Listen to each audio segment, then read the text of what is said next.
Karena di rumah aku tuh kayak kesel. Jadi info aja nih, aku memang dari dulu itu aku sentimen sekali sama yang namanya agama Kristen. Bener-bener aku nggak suka banget karena menurutku orang-orangnya itu terlalu arogan gitu di mata aku dulu ya. Karena kenapa di lingkungan aku itu kayak semacam yang beragama itu suka maksain gitu loh, kayak kayak yang ya Tuhanku satu-satunya segala macam. Karena ketidaktahuanku dulu itu sampai aku tuh sempat kayak membenci gitu, membenci banget, gila, nggak suka banget deh gitu kan, nggak suka banget. Sampai anakku pun sering aku marahin gitu. Jadi kayak Shalom Bapak Ibu sekalian, saudara-saudara yang dikasihi Tuhan dimanapun berada. Kesempatan pagi hari ini saya hadir lagi menjumpai Bapak Ibu sekalian. Semoga saudara tetap dalam keadaan sehat dan terus diberkati oleh Tuhan.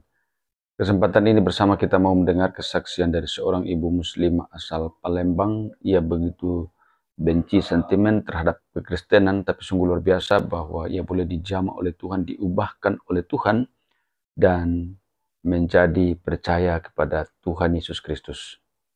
Ini sesuatu yang sangat luar biasa Bapak Ibu, sehingga saat ini dia menjadi seorang yang setia dalam Tuhan, dia mencintai Tuhan, karena ia sudah meyakini bahwa dia sudah diselamatkan oleh Tuhan. Semoga video ini dapat bermanfaat bagi kita, memberkati dan menguatkan iman saudara sekalian. Seperti apa videonya kita saksikan bersama-sama. jadi aku Ya, itu lahir di keluarga hmm, agama sebelah yang seluruhnya, hampir seluruhnya bisa dikatakan seluruhnya deh. Jadi kita dari kecil itu sembayang, terus kalau sakit juga biasanya kita minumnya yang dibakar diminum gitu. Kalau kalau masih belum sembuh baru kita ke dokter. Itu dari kecil udah biasa seperti itu, dan aku dibesarkan memang lingkungannya juga seperti itu gitu. Kayak di tetangga-tetangga juga rata-rata seperti itu deh, mayoritas gitu. Dan aku itu sekolahnya juga di sekolah Kristen dari SD, SMP, SMA. Jadi sekolah aku waktu dulu itu namanya Metodis. Metodis itu kalau teman-teman tahu itu ada sekolah Kristen yang gerejanya itu GBI Bethlehem. Nah, jadi aku tuh dari kecil memang udah di sana nggak pindah-pindah sampai naik SMP, naik SMA. Aku nggak pindah-pindah karena aku sendiri yang males gitu pindah-pindah. Jadi dari kecil itu memang setiap Natal gitu pasti aku isi acara, dan setiap hari Kamis kalau di sekolahan itu pasti kita ada semacam kebaktian gitu, kebaktian wajib untuk murid-murid gitu. Jadi memang aku dari kecil itu udah diajarin tentang agama, tentang Alkitab segala macam. Tapi satu pun pelajaran di Alkitab, ayat-ayat Alkitab itu aku nggak ada yang nyantel gitu loh, karena ya memang aku tuh kayak udah di agamaku, ya udah gitu, aku nggak mau pindah-pindah dan tidak akan terpengaruh gitu. Mindsetnya udah seperti itu dari kecil.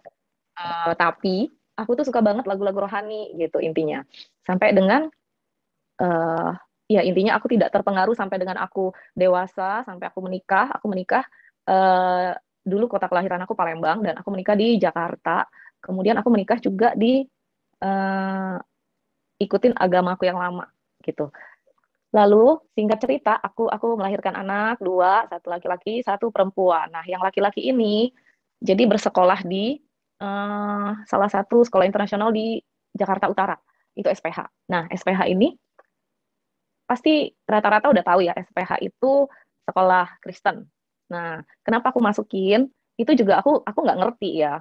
Mungkin jalannya atau apa, aku juga nggak tahu. Jadi aku itu sebelumnya mau masukin, saat itu anakku yang cowok ini sekolah di tempat playgroup yang dekat rumah. Kemudian waktu dia keto aku mau pindahin supaya tujuannya waktu ke SD nggak susah gitu loh. Jadi udah di keto aku pindahin dulu. Jadi waktu naik ya udah tinggal naik, gak usah tes tes lagi gitu kan. Lalu aku daftarin di salah satu sekolah juga yang di Jakarta Utara di Pantai Kapuk. Itu sempat ditolak. Terus kedua aku juga masukin di salah satu sekolah juga di PIK juga, itu yayasan Buddhis. Lumayan lumayan sekolahnya lumayan besar, dan yayasan Buddhis itu namanya Seci. Jadi itu juga ditolak. Lalu pas saat itu ada aku terima broadcastan SPH itu buka di Pluit. Nah, aku coba daftarin, akhirnya diterima. Singkat cerita, naiklah, udah SD. Kemudian SD kelas 1 itu udah mulai pelajaran agama. Jadi pelajaran agama ini ternyata anakku ini namanya Daryl, ternyata dia itu sangat menyukai pelajaran agama. Sampai gurunya itu suka bilang ke saya, katanya, Mami, si Daryl setiap kali break time itu dia selalu ke perpustakaan, bacanya apa? Bacanya Bible anak-anak itu yang ada gambar-gambar gitu. Nah, jadi aku tuh, oh iya, oke Miss, oke. Cuma di rumah aku tuh kayak kesel. Jadi info aja nih, aku memang dari dulu itu aku sentimen sekali sama yang namanya agama Kristen. Bener-bener aku nggak suka banget karena menurutku orang-orangnya itu terlalu arogan gitu. Di mataku dulu ya, karena kenapa di lingkungan aku itu kayak semacam yang beragama itu suka maksain gitu loh, kayak kayak yang ya Tuhanku satu-satunya segala macam. Karena ketidaktahuanku dulu itu sampai aku tuh sempet kayak membenci banget, gila, nggak suka banget deh gitu kan, nggak suka banget. Sampai anakku pun sering aku marahin gitu. Jadi kayak Koko, Mami, Dedi, sama Meme itu kita satu keyakinan loh. Kita agama sebelah. Terus dia bilangnya, it's okay Mami. Itu waktu saat itu dia kelas 2 SD, masih kecil. It's okay Mami. I only trust in Jesus, dia bilang gitu. My God is only Jesus, dia bilang. Oke. Okay. Setelah itu aku jadi kayak bilang ke papanya bahwa wah ini anak gawat nih. Dia anak cowok, anak nomor satu. Nanti gimana gitu loh. Kalau kalau di tradisi kita kan anak cowok itu harus kayak meneruskan. Jadi kayak sembahyang leluhur segala macam gitu. Kebetulan orang tua saya yang laki-laki, papa saya tuh udah nggak ada. Jadi saya tuh mikir gitu. Kalau Daryl Kristen gimana ya nanti yang sembayangin bokap siapa gitu kan, penerusnya gitu. Sampai aku sempat pusing saat itu, aku mau pindahin, aku coba daftarin lagi di salah satu sekolah lagi di Pluit juga yang tidak yang universal agamanya. Ada salah satu sekolah juga, kemudian itu dia kelas 3 naik kelas 4 ditolak juga. Lalu aku terusin dong kelas 4 ke kelas 5, lanjut 3 ke 4 lanjut, 4 ke 5 aku coba lagi balik lagi daftarin ke Seci, ditolak lagi gitu. Jadi ya entah, aku juga nggak tahu jalannya atau apa ya, aku juga nggak ngerti. Intinya dia sampai hari ini masih di SPH dan sekarang itu dia udah SMP gitu. Jadi long story short, kenapa aku bisa mulai-mulai galau itu karena anakku ini setiap hari dia selalu pulang sekolah itu selalu cerita tentang Jesus lah. Terus dia suka cerita tentang Noah. Noah itu aku juga baru tahu, saat itu aku nggak tahu Noah. Noah itu apa, siapa. Ternyata Nabi Nuh gitu. Dia cerita aku juga nggak tahu apa gitu loh.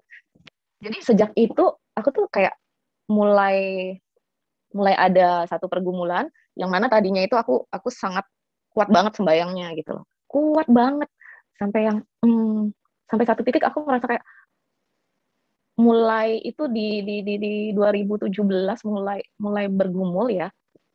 2016 mulai bergumul, 2017 kemudian itu aku udah mulai agak jarang-jarang sembayang, tapi tetap nggak mau menoleh ke Kristen gitu, tetap sampai pada akhirnya di bulan Februari, ingat banget saat itu Februari tahun 2017 itu aku mimpi, aku dapat satu mimpi. Nah setiap kali kalau aku cerita mimpi ini pasti aku nangis gitu. Jadi di mimpi ini aku tuh lagi berjalan di satu padang gurunnya luas sekali, ada jalan satu tapak, aku jalan ke depan, aku sedang jalan ke depan menuju ke sebuah vihara. Waktu aku berjalan, tiba-tiba aku mendengar satu lonceng gereja, kayak gereja kalau dulu di sekolahanku itu sebelahnya kan gereja Katolik, gereja Pantekosta. Nah, sering banget denger lonceng seperti itu, dan di mimpi ini aku dengerin persis. Jadi lonceng itu sayup-sayup dari kejauhan, semakin aku melangkah semakin jelas. Aku melangkah ke depan, tapi suara dari belakang itu semakin jelas gitu loh. Loncengnya semakin jelas. Kemudian aku penasaran, aku berbalik badan. Saat aku berbalik badan, aku melihat sebuah gereja besar dan di atasnya ada tanda salib. Begitu aku lihat, itu sekujur tubuh itu kayak merasakan satu damai gitu loh. Cuma aku tuh tetap menemboki diri, tetap aku kayak uh, waktu aku lihat sih memang oh gila gereja terus kayak damai. Tapi balik lagi aku langsung enggak. Aku langsung balik badan lagi, mau maju lagi. Begitu aku jalan 2 langkah, 3 langkah ke depan, tiba-tiba ada satu sosok putih turun dari atas, berjubah putih, rambut sebahu, dan yang mana aku yakin banget itu adalah Yesus. Dia berdiri tepat di depan aku, jarak sekitar 2 meter, 3 meter gitu ya. Dia berdiri tepat di hadapan aku tanpa berkata-kata. Dia tidak berkata-kata, dia hanya melihat ke arahku, tapi mukanya sangat bersinar silau. Jadi aku nggak bisa lihat mukanya, tapi aku tahu itu Yesus. Karena begitu aku lihat dia, damai lebih damai lagi dari sebelumnya. Sebelum yang aku menghadap ke belakang, lebih lagi berkali lipat damainya, dan kayak badan aku tuh sekujur badan tuh merasakan yang tidak pernah aku rasakan gitu. Tapi nggak lama dari mimpi itu aku terbangun. Waktu aku bangun, aku masih merasakan damai yang begitu luar biasa sekali. Cuma lagi-lagi aku memasang tembok. Langsung aku kayak berpikir bahwa oh enggak, ini cuma bunga tidur. Enggak mungkin gitu loh. Kayak enggak mungkin, masa sih aku harus uh, pindah ke Kristen gitu loh. Mungkin banget. Enggak deh. Nah, jadi sejak api itu aku sempat cerita ke siapapun. Aku nggak cerita ke siapapun karena menurutku ya aku menolak itu. Aku menolak itu. Tapi semakin aku menolak, semakin uh, dipikir maksudnya gimana ya? Aku menolak, tapi aku nggak bisa pungkiri bahwa mimpi itu sangat bikin aku jadi kepikiran terus gitu loh. Jadi singkat cerita selama 2017 aku lewati dengan jadi bermalas-malasan sembahyang karena aku kayak udah mulai labil gitu ya. Kemudian masuk 2018, namanya manusia tidak luput dari masalah. Jadi di 2018 ini aku menghadapi berbagai masalah yang mana aku tuh kayak mencari Tuhanku itu siapa gitu. Sampai sampai pada satu titik aku tuh kayak uh, berpikir bahwa aku udah sembahyang segitu rajinnya, tapi sampai saat itu dari aku kecil, kalau ditanya Tuhanku itu yang mana, aku nggak tahu. Saking banyak yang aku sembayangin gitu loh. Saking banyaknya yang aku sembayangin sampai aku nggak tahu. Sebenarnya Tuhan aku itu siapa? Aku nggak tahu. Kalau yang dulu aku benci, agama Kristen, itu jelas mereka ada Tuhan. Tuhan mereka satu, Tuhan Yesus. Saat itu aku berpikir, Tuhan aku yang mana? Aku nggak tahu. Aku tuh kayak lagi butuh sosok yang bisa aku uh, tempat aku mengadu gitu loh. Karena selama ini aku sembahyang juga aku nggak ngerti untuk apa. Cuma yang aku tahu dari dulu aku sembahyang itu cuma kayak minta rezeki, minta minta sehat, ya begitu begitu aja terus gitu loh. Sembahyangnya itu ya nggak jauh dari itu. Permintaan apa? Jangan sakit, minta rezeki, uh, ya minta sehat, minta rezeki, hmm, minta bisnis dilancarkan, ya seperti itu aja. Jadi kayak tidak ada hubungan khusus di mana kita bisa ngobrol, bisa bisa bersekutu gitu loh. Sampai pada saat itu aku makin kayak bertanya-tanya, aku makin labil, dan sampai satu masa itu aku aku ketemu lagi sama teman lama aku, teman kecil aku. Dia orang Palembang, namanya Teresia. Melalui dia uh, aku banyak dibukakan lah gitu. Mataku dibukakan. Jadi yang sebelumnya aku itu suka menolak untuk ketemu dia karena aku di 2018 itu dia dia sudah 1 tahun menerima Tuhan Yesus, yang tadinya background dia seperti seperti aku juga gitu. Kita sembahyang, kita yang kuat banget sembahyang gitu kan. Jadi pas 2018 itu dia udah 1 tahun uh, di dalam Tuhan, dan dia jadi pendoa hingga hari ini di GMS Palembang. Kemudian uh, aku itu selalu menghindar, setiap kali aku pulang Palembang aku selalu menghindar untuk ketemu dia. Inti cerita, uh, berapa bulan satu kali aku sempat pulang, sampai akhirnya aku yang cari dia, karena entah kenapa kayak ada dorongan untuk cari dia gitu loh. Tapi aku sempat maju mundur sampai akhirnya benar-benar aku ketemu di satu coffee shop, yang mana dia juga udah tahu kalau aku tuh sangat nggak suka kalau dia cerita tentang Tuhan. Jadi saat terakhir kali ketemu itu dia benar-benar nggak bahas apapun tentang Tuhan gitu loh. Justru aku yang kayak jadi kayak bertanya-tanya, aku pengen tanya, kayak ada yang dorong gitu loh. Tanya gitu, sampai akhirnya aku buka buka omongan duluan. Aku bilang, aku mau cerita. Tapi aku tetap nggak ngaku bahwa itu aku. Jadi aku cerita tentang mimpi aku yang tadi. Aku cerita semuanya ke dia, tapi aku bilangnya yang mimpi ini tuh temanku gitu. Akhirnya dia itu cuma bilang, sampaikan ke teman kamu, Tuhan Yesus itu amat sangat mengasihi kamu, mengasihi teman kamu, dia bilang gitu. Waktu aku mendengar kayak gitu ya, aku jadi uh, langsung kayak merinding, dan tiba-tiba kayak pengen nangis, cuma aku tahan-tahan gitu. Kayak aku pengen denger lagi. Lalu aku tanya lagi sampai 3 kali, aku pengen banget denger dia mengulangi kalimat Tuhan Yesus amat sangat mengasihi temanmu gitu. Dan luar biasa, satu kalimat itu bikin aku tuh kayak wow gitu loh. Dan bikin aku nggak bisa kayak kepikiran terus sampai aku pulang, kepikiran terus. Dan satu hal yang di luar logika ya. Saat kita bercerita tentang mimpi itu, aku nggak tahu apa itu satu kebetulan atau enggak.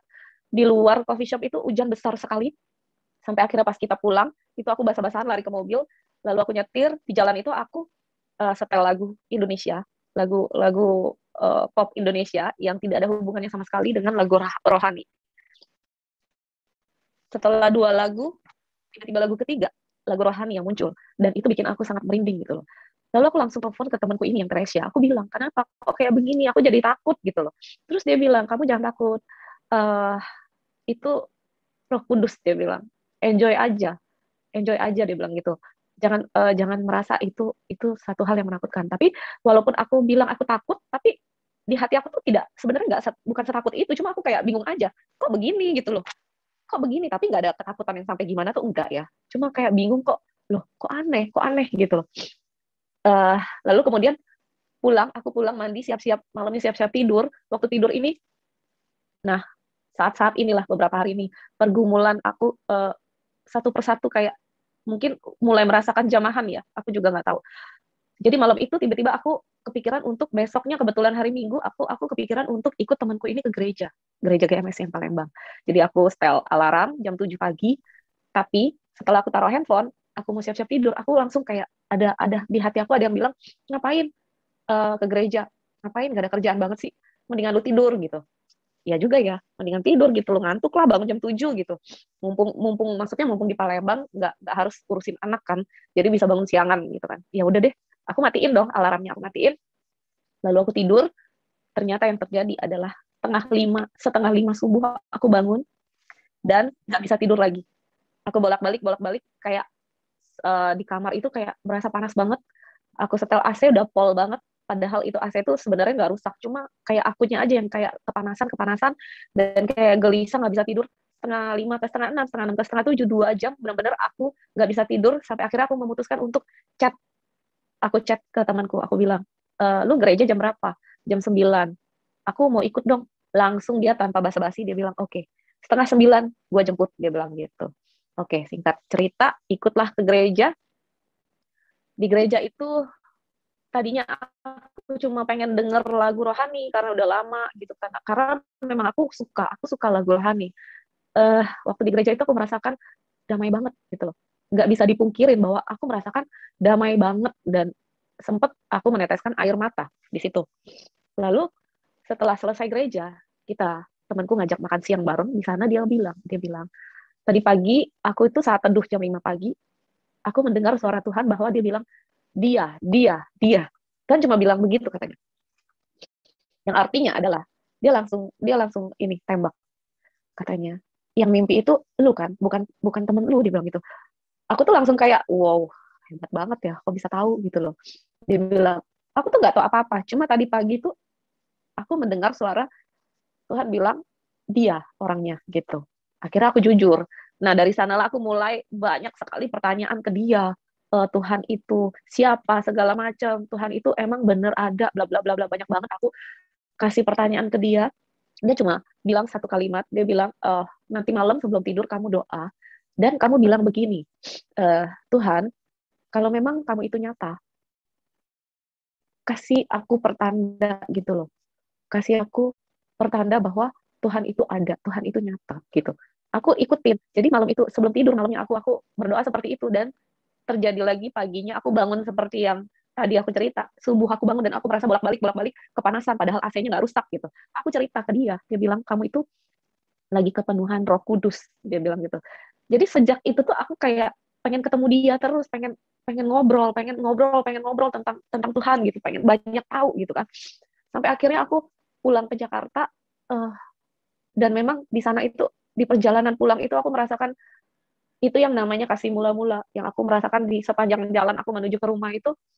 Aku lihat dari jendela mobil, aku lihat keluar itu kayak jalanan itu, uh, aku tuh kayak melayang-layang tapi indah gitu, indah banget rasanya, kayak aku berada di satu tempat yang baru tapi rasanya damai luar biasa, indah banget, sekeliling aku tuh indah banget gitu loh. Nah itu yang aku baru ketahui adalah kasih mula-mula yang mana aku dari kecil, dari aku lahir sampai aku besar, nggak pernah aku rasakan, sama sekali nggak pernah aku rasakan. Sampai di rumah, orang pertama yang aku cari itu anakku yang cowok. Kemudian aku bilang ke dia, aku bilang, Koko, sekarang mami trust in Jesus. Terus dia sempat ngomel sedikit. Dia bilang sih, I know, dia bilang, mami tuh hate Jesus dari dulu, dia bilang gitu. Terus aku bilang ke dia, Koko, mami tuh nggak pernah hate Jesus, tidak pernah. Tapi mami tuh nggak kenal, nggak kenal Jesus itu siapa. Jadi mami tuh selalu marahin Koko, bukan berarti mami hate Jesus. Tapi sekarang mami uh, trust in Jesus. Terus aku minta, Koko boleh nggak Koko doain mami gitu loh. Yang aku tuh sangat amazed banget bahwa selama ini aku nggak pernah tahu dia itu bisa doa, nggak pernah tahu dan nggak pernah mau tahu. Ternyata dia bisa, dia doain aku saat itu.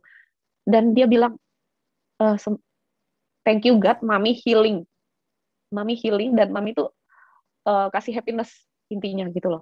Jadi aku tuh berpikir tuh healing apa? Mungkin ya sampai hari ini aku berpikir mungkin saat itu yang dia maksud itu selama ini aku tuh nggak kenal Tuhan. Jadi sekarang aku udah sembuh karena aku udah kenal Tuhan gitu. Itu yang aku tangkap sih. Lalu singkat cerita aku ke gereja setiap hari Minggu itu di GMS Jakarta di Central Park dan aku sampai hari ini juga aku tertanam di sana dan aku lumayan bertumbuh di sana. Cuma ya aku belum sempat pelayanan karena setelah aku ikut kelas untuk pelayanan udah lulus 2 kelas, kemudian sampailah pandemi gitu COVID, jadi aku belum sempat pelayanan. Inti cerita, waktu aku balik ke Jakarta itu aku minta ke teman Palembangku bahwa aku tuh mau cari semacam konsel tapi di sekitar rumah yang di Jakarta Utara, apakah ada, tolong dicariin gitu loh. Lalu dari pihak gereja sambungin ke seseorang bernama Maria, dan yang mana Maria ini adalah teman kantorku sendiri yang luar biasa. Tuhan udah atur semuanya, yang aku nggak sangka-sangka ternyata teman kantor aku sendiri. Dia itu leader di salah satu cell group di dekat rumah gitu. Jadi intinya aku sampai hari ini bertumbuh di cell group itu di CG18, dan ya aku berterima kasih banget untuk leaderku juga, untuk GMS juga, sampai hari ini aku masih ada di sini dan aku juga sekarang melayani punya satu ministry di Clubhouse yang baru banget di bulan Maret kemarin. Ya puji Tuhan berjalan lancar sampai dengan hari ini. Yang tadinya aku selalu berpikir aku itu nggak pernah layak gitu loh. Maria ini sering banget dia yang suruh aku untuk ikut kelas MSC 1, MSC 2 kalau di GMS itu, untuk bisa pelayanan harus lulus 2 kelas itu. Dan Maria ini yang selalu bilang ke aku, mensupport aku untuk ikutlah gitu. Tapi aku nggak pernah, setelah kelas juga aku kayak setengah hati, kayak niat nggak niat, karena aku selalu kayak ketawa aja. Enggak lah, aku nggak mungkin lah aku melayani, aku nggak mungkin lah pelayanan, buset, kayak aku tuh masih daging banget, aku masih manusia banget yang penuh dosa. Aku nggak mungkin lamar pelayanan seperti itu, nggak mungkin. Aku selalu bilang gitu. Kemudian uh, ini aku belum cerita ke ministry ya. Lalu perjalanan tadi aku udah terima Tuhan, aku udah terima, intinya aku tertanam di sel grupnya Maria ini. Aku ikut 1 kali sel grup saat itu dan aku memutuskan langsung untuk baptis. Untuk baptis, Maria ini sempat bilang, kamu harus daftar dulu, nanti aku daftarin. Tapi aku tuh lagi ada di Papua 2 minggu, setelah itu baru kita kita aku aturin untuk kamu bisa baptis gitu kan. Terus aku bilang Mar, kayaknya gue nggak bisa nunggu selama itu deh, karena gue tuh udah kayak haus banget, gue kayak berapi-api banget, gue pengen baptis besok. Aku bilang itu besok, langsung besok. Jadi intinya besok, kata si Maria ya kalau besok bisa on the spot tapi nggak ada aku, dia bilang itu oke, nggak apa-apa. Jadi besokannya aku pergi ke GMS siang-siang bolong waktu itu, dan gereja sepi, cuma ada kayak full timer gitu. Aku langsung bilang aku mau dibaptis, tapi kata orang di sana kalau baptis dadakan nggak, hari ini nggak ada pendeta, it's okay, nggak apa-apa, siapapun boleh, yang penting aku mau baptis. Akhirnya aku dibaptis sama satu full timer di sana. Oke, intinya kenapa aku sangat sangat berapi-api banget. Iya, dalam berapa hari itu kayak hati aku tuh kayak ada 2 suara gitu loh. Yang satu bilang baptis, baptis. Yang satu bilang jangan, jangan, jangan. Jadi aku tuh tahu banget nih, kayaknya pekerjaan iblis yang kayak suruh jangan, jangan, jangan, jangan. Jadi aku langsung kayak ya aku lawan suara itu. Jadi aku langsung ke sana, intinya aku udah selesai baptis dan aku merasakan sukacita yang luar biasa sekali. Dan nggak sampai sana. Lalu intinya waktu saat itu 6 bulan pertama, memang aku kayak ke gereja itu secara sembunyi. Karena apa? Suami juga belum terima gitu. Tapi aku yakin one day dia pasti juga terjamah. Jadi sempat perjalanan aku sempat kayak luar biasa struggle juga. Kayak ke gereja itu selama 6 bulan aku mesti bohong bahwa aku ada meeting lah, aku ada coaching kelas lah gitu-gitu. Dan kalau aku cell group itu aku selalu bawa anak karena itu kan malam jam 7 setengah 8. Memang rumahnya dekat di kompleks sebelah, jalan kaki pun bisa gitu. Tapi aku selalu bawa anak dengan alasan anakku mau main sama anak Maria gitu. Jadi selama 6 bulan itu aku jalani dengan seperti itu, dengan berbohong ya. Tapi ya berbohong di sini bukan karena mau berbohong gimana ya, bukan berbohong intinya kayak apa ya, untuk kebaikan lah gitu, karena ya belum saatnya gitu. Dan aku yakin sih sampai hari ini juga ya pelan-pelan lah ya, sampai hari ini pun suami masih belum belum percaya, tapi udah much better banget karena dia udah nggak ngelarang kayak aku kesaksian kayak begini.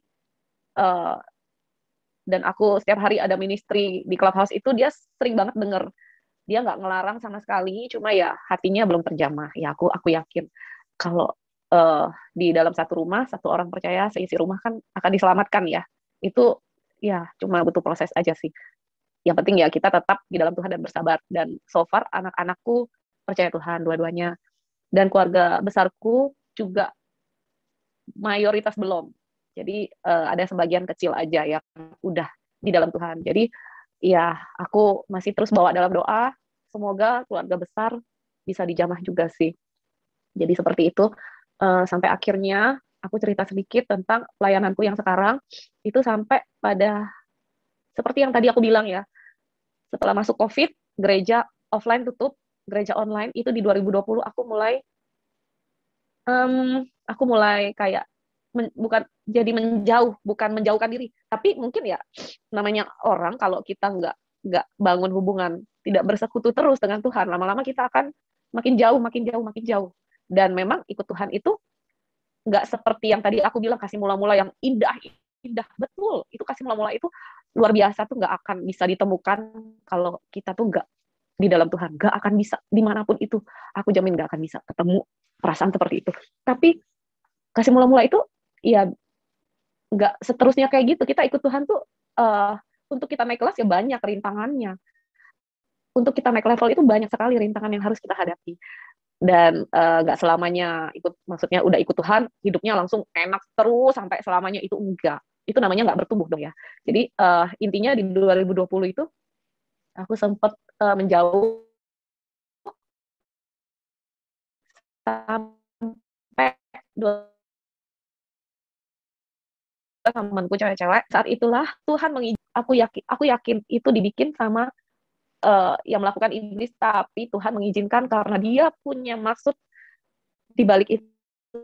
Dia punya satu rencana besar, satu rencana indah di balik musibah aku itu. Jadi inti cerita, saat itu aku perjalanan ke airport mau pulang ke Jakarta, udah selesai liburan, dan di saat itulah aku kepleset di pinggir jalan, ada jalanan lumut, jalan turunan, aku kepleset, kakiku sebelah kanan patah, langsung nggak bisa bangun, dan digotong sama teman-teman, langsung kita ke airport, pakai kursi roda, gitu, sampai Jakarta, aku langsung ke UGD. Sampai UGD di ronsen, dokter bilang harus dioperasi gitu kan, harus dioperasi. Aku tuh sampai kayak berasa dunia itu kayak runtuh, runtuh banget karena aku merasa gila. Aku aktivitas semuanya, kerjaan aku semuanya aku pakai kaki gitu. Aku mau foto-foto mau apapun semua pakai kaki gitu loh. Jadi kayak aku sempat di satu titik sempat aku merasa kayak gini. Aku bilang, Tuhan, kok harus begini? Aku harus begini gitu loh. Kemudian saat itu aku nggak langsung tindakan, aku tunggu 2-3 hari, jadi cuma dililit aja 2-3 hari kemudian aku cari dokter yang lain karena aku nggak mau dioperasi. Dokter kedua juga bilang dioperasi, dia bilang gitu. Terus aku sampai bilang gini, dok, saya nggak mau masukin benda-benda apapun ke dalam badan saya gitu, ke kaki. Bisa nggak ini digips aja gitu kan? Terus dokter bilang, beruntung kamu patahnya itu belum bergeser. Kalau kamu kalau kamu telat datang dan udah banyak dipakai kakinya, mungkin kemungkinan akan bergeser dan udah nggak bisa digips. Jadi kita kalau memang ibu mau gips ya kita coba gips, tapi penyembuhannya akan lebih lama. Dia bilang lebih lama, mungkin bisa 3 bulan 4 bulan gitu, nggak bisa beraktivitas. Kalau ibu operasi itu sebentar juga udah bisa aktivitas, udah bisa sembuh katanya. Tapi entah kenapa aku beriman sekali saat itu bahwa aku yakin banget aku bisa sembuh tanpa operasi. Jadi aku berkeras, gips, ya udah gips. Inti cerita, uh, karena kejadian musibah ini, aku jadi di rumah, jadi nggak kemana-mana. Saat itu ada satu temanku di clubhouse, itu aku main clubhouse itu udah dari Februari. Cuma dari pertengahan Februari, tapi kita tuh roomnya tuh room teman-teman aja ngobrol-ngobrol gitu. Sama sekali nggak ada terbesit, terpikir apapun untuk bikin satu room rohani itu nggak pernah. Jadi temanku ini namanya Shannon, dia itu ngajakin aku, dia bilang, Ci, kita ini yuk, kita bikin room yuk, worship, dia bilang, kita nyanyi-nyanyi bareng-bareng gitu teman-teman. Jadi saat itu ada 4-5 orang deh, 4 atau 5 orang, kita nyanyi-nyanyi, dan ternyata ada audiens yang masuk mendengarkan. Awal-awal baru dikit sih, baru dikit kayak beberapa orang. Besokannya bertambah, besokannya lagi jadi belasan gitu. Jadi kayak aku tuh kayak mikir bahwa oh ternyata banyak ya yang haus. Cuman mereka tuh kayak masuk itu cuma dengerin aja kita nyanyi-nyanyi, kita cerita-cerita kesaksian gitu. Cuma mendengarkan aja. Jadi aku berpikir bahwa oh, ternyata banyak ya yang haus akan mendengarkan seperti ini gitu loh. Lalu aku langsung terpikir untuk kenapa nggak bikin klub aja gitu. Satu klub, kalau di clubhouse itu, kalau teman-teman ada yang tahu, itu kalau misalkan kita mau bikin room yang konsisten setiap hari, itu kita bikin satu klub, itu ada logo rumah hijaunya. Jadi orang-orang audiens itu bisa follow, klik rumah hijau, setiap kita bikin room itu akan muncul notification-nya. Jadi audiens-audiens itu yang nge-follow akan tahu bahwa oh ini kita lagi buka room nih, jadi pada masuk gitu. Nah setelah adanya room itu beberapa hari kemudian, nggak sampai 1 minggu, ada satu dari agama seberang yang keluarga besar dia itu agama seberang, semuanya sangat kental banget. Dia itu sempat kesaksian seperti ini. Dia bersaksi bahwa dia itu bergumul dalam mirip-mirip kayak aku tadi. Dia bergumul bahwa Tuhan dia itu yang mana gitu. Dan dia udah mencoba semua agama, dia bilang. Dia udah mencoba semua agama. Tapi dia paling merasa nyaman itu di Kristen. Dia sempat bilang gitu, tapi sampai dengan hari ini dia tetap kayak kehilangan arah. Bukan hari ini, maksudnya sampai yang saat itu ya, dia tetap kehilangan arah dan nggak tahu harus gimana. Spontan aku langsung DM dia, aku nggak tahu kenapa aku tergerak dan terdorong untuk DM dia. Aku cuma bilang salam kenal, terus kalau memang butuh teman ngobrol atau mau sharing, ini nomor WhatsApp aku, kamu boleh hubungin aku anytime gitu. Inti cerita dia hubungin aku, ternyata dia hubungin aku, akhirnya ya kita keep contact terus, lalu aku ajak dia untuk komsel. Dan saat itu setelah komsel beberapa hari kemudian, kita doain dia dan dia terima Tuhan Yesus. Puji Tuhan banget.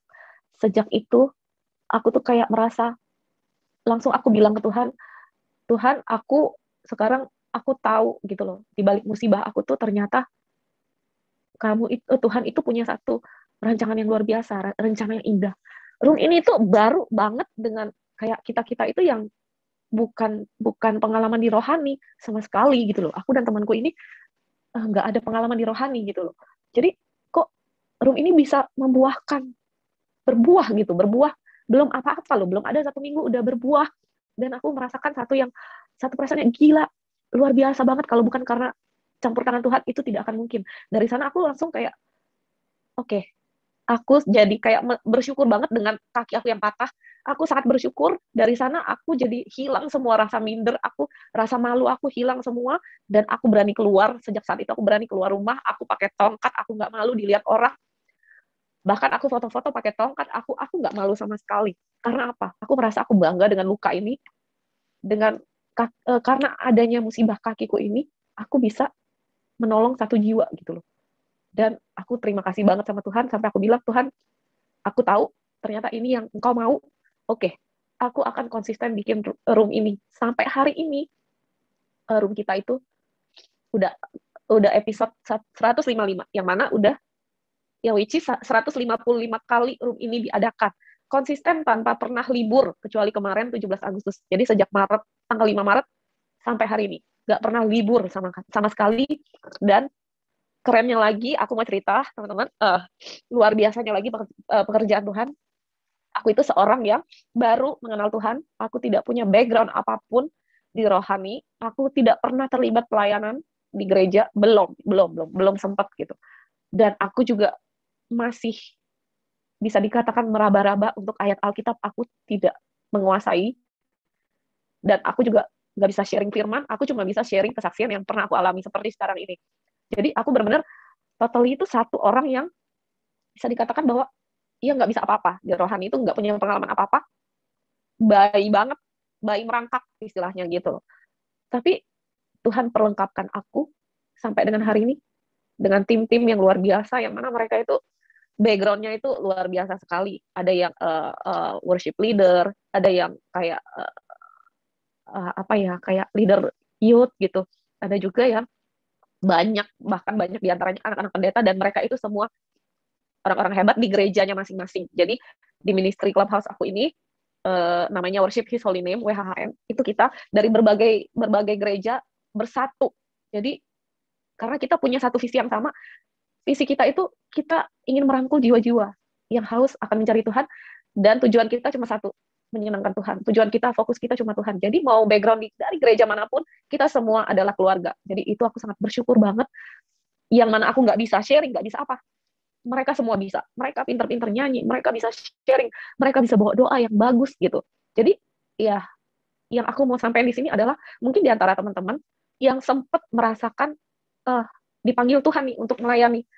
Seperti yang aku rasain kemarin, aku merasa aku nggak layak sama sekali. Aku bukan manusia suci, aku banyak dosa. Nggak mungkin aku melayani Tuhan gitu. Buktinya aku pakai Tuhan. Asalkan apa? Tuhan nggak minta kita itu pinter, kita menguasai semuanya di bidang rohani. Tuhan nggak minta itu. Tuhan cuma minta hati kita mau atau enggak. Kita mau enggak? Kita mau melayani, kita tulus melayani, Tuhan akan perlengkapkan senjata perang. Seperti yang aku rasakan sampai hari ini. Dan kalau aku ceritain begini tuh amazing banget deh. Benar-benar amazing banget. Dari yang awal room itu nggak ada siapa-siapa, nggak ada tim, yang aku kelabakan, kayak nge-DM-in teman-teman yang aku kenal satu-satu untuk ngebantu gitu. Bantu dong doa, bantu dong sharing, apapun boleh. Bantu dong nyanyi. Sampai aku pun juga kayak nyanyi-nyanyi, asal nyanyi aja, padahal nggak jago nyanyi gitu loh. Sampai dengan hari ini kita tuh udah rapi banget, dan udah mulai masuk ke penyusunan struktur organisasi. Jadi kayak gila banget sih, pekerjaan Tuhan tuh luar biasa banget, yang kalau aku pikir lagi tuh nggak masuk di logika aku, seorang aku gitu loh, bisa Tuhan pakai sampai sebegininya. Tapi ya aku tetap tidak menganggap diri aku 100% lurus. Oh enggak, aku masih manusia kok. Aku masih manusia yang punya banyak dosa. Dan sampai hari ini pun aku masih merasakan bahwa aku tuh nggak layak. Aku nggak layak. Selalu aku merasa nggak layak gitu. Cuma ya aku cuma punya satu keinginan, aku merangkul teman-teman yang belum, yang seperti aku dulu. Karena aku rindu banget yang belum merasakan seperti aku, kalian merasakan juga seperti aku. Karena apa? Aku kayak keluarga besarku juga banyak yang belum, suamiku pun juga belum, jadi aku sangat rindu sekali. Dan satu lagi yang menjadi penyesalan terbesar adalah papaku keburu udah meninggal, udah lama sih, 2005. Yang which is meninggalnya tidak di dalam Tuhan gitu loh. Jadi aku nggak mau ada terjadi seperti itu lagi gitu loh. Makanya aku kayak punya kerinduan yang besar. Itu aja sih. Demikian Bapak Ibu sekalian, video ini semoga bermanfaat bagi kita dan akan membuat iman kita semakin bertumbuh, semakin kuat dalam Tuhan. Apapun situasi kehidupan kita, kita percaya bahwa Tuhan tidak pernah meninggalkan kita. Dia akan selalu beserta dengan kita, bersama dengan kita, sehingga kita boleh menjalani kehidupan dengan tetap beriman sungguh-sungguh kepada Tuhan. Karena saudara dan saya yang percaya kepada Kristus adalah orang yang sudah diselamatkan oleh Tuhan. Sampai jumpa di video-video berikutnya, dan Tuhan Yesus memberkati.